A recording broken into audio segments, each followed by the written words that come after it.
अभी मुझे बहुत सारे डीएम्स आए हैं जिसमें ये कॉमन क्वेश्चन है कि अंडर कंस्ट्रक्शन प्रॉपर्टी लेने में हम अटक नहीं जाए या आगे फ्यूचर में कुछ प्रॉब्लम्स नहीं हो जाए, उसके लिए क्या प्रिकॉशंस लेना चाहिए और क्या स्टेप्स हैं जिनको कंसीडर करके हमको पीसफुली आगे बढ़ना चाहिए। तो उसमें वो पॉइंट्स ऐसे है कि फर्स्ट तो अप्रूवल एलओआई का होता है, उसके बाद सीसी ग्रांट होता है, देन फिर रेरा के प्रोसीडिंग्स कंप्लीट होते हैं, रेरा नंबर आता है।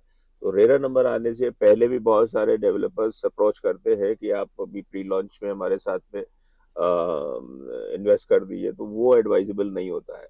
रेरा आ जाने के बाद पूरी प्रोजेक्ट की modalities, amenities and unit size और फ्लैट साइज सब आ जाता है, बैंक अप्रूवल्स आ जाते हैं। वो प्रोसेस में ऑटोमेटिकली एंटर कर जाता है, जो प्रोसेस सीसी के बाद step by step complete CC और ओसी और बीसीसी के प्रोसेस में एंटर हो जाता है, बैंक अप्रूवल्स आ जाते हैं, बहुत सारे एवरीथिंग डिफाइंड हो जाती है। तो वो एक पहला स्टेप है, सारे अप्रूवल्स आ जाए, रेरा का नंबर आ जाए, तो वही इन्वेस्टमेंट करना ठीक होता है।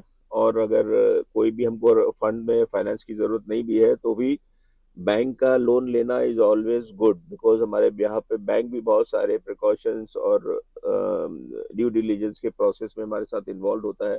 तो वो एक इम्पॉर्टेंट चीज है जो हमको पीस ऑफ माइंड में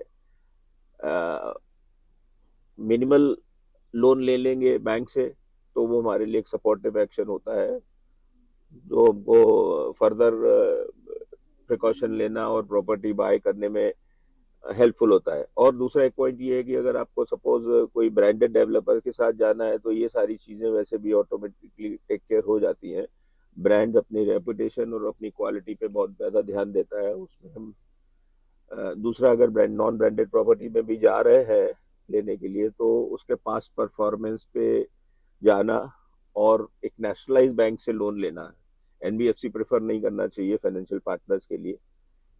तो ये मेजर स्टेप्स हैं तो हमको प्रिवेंट करते हैं कुछ इशू नहीं होने में, और बिल्कुल भी हेजिटेट नहीं करना चाहिए अंडर कंस्ट्रक्शन प्रॉपर्टी बाय करने में, क्योंकि उसमें एडवांटेजेस बहुत सारे हैं।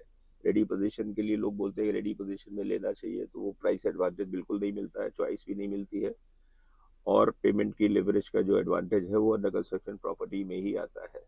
तो these are the major steps. और भी कुछ अगर आपके क्वेश्चंस होते हैं तो मुझे डीएम करिए, तो मैं उसके ऊपर स्पेशली टेक केयर करके आंसर भी करूंगा उसको। उसके लिए आपको चैनल सब्सक्राइब करना पड़ेगा, कमेंट करना पड़ेगा और लाइक भी करना पड़ेगा।